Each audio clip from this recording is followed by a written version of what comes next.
In fact, George Bush's family is full of skull and bones men, including his dad, George Herbert Walker, and his grandfather, Prescott. W. Bush also appointed 10 members of the elite clique to his administration. And check out how Kerry and Bush both responded when asked about the secret society in which they are brothers by the late Tim Russert of Meet the Press. You both were members of Skull and Bones, a secret society at Yale. What does that tell us? Not much, because it's a secret. Is there a secret handshake? Is there a secret code?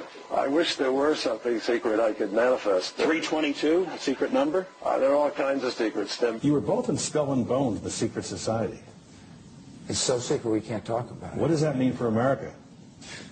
The conspiracy theorists are going to go wild. I'm sure they are. I don't know. I haven't seen the web. Number 322? As strange as their response is to any questioning about the uber-exclusive fraternity, what's even stranger is the rituals they perform inside.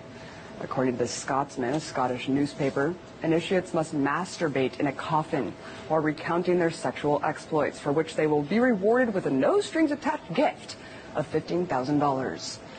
Wow, masturbating in a coffin must have been pretty awkward for Bush if his dad was present. Although little else is known about what goes on inside the tomb, it's widely reported that members, including George W.'s grandpappy, grave robbed the famous Native American Apache leader Geronimo, taking his skull and some of his bones. As if the Trail of Tears and genocide of Native Americans wasn't offensive enough, these rich mofos actually have bragged about desecrating his grave and doing God knows what with his skull. Vile. Sadly, the descendants of Geronimo have been trying to get his remains back for years and have actually filed a lawsuit against Skull and Bones on the 100th anniversary of his death. But the appeal fell on deaf ears, and Skull and Bones came out victorious. According to Yale Daily News, officials cannot be forced to permit Geronimo's descendants to remove his remains and relocate them, because apparently it's perfectly okay to steal dead bodies as long as you never give them back. And if you know anything about Native American tradition, then you know how offensive it is to trap the spirit of Geronimo in such a dark and disturbing place.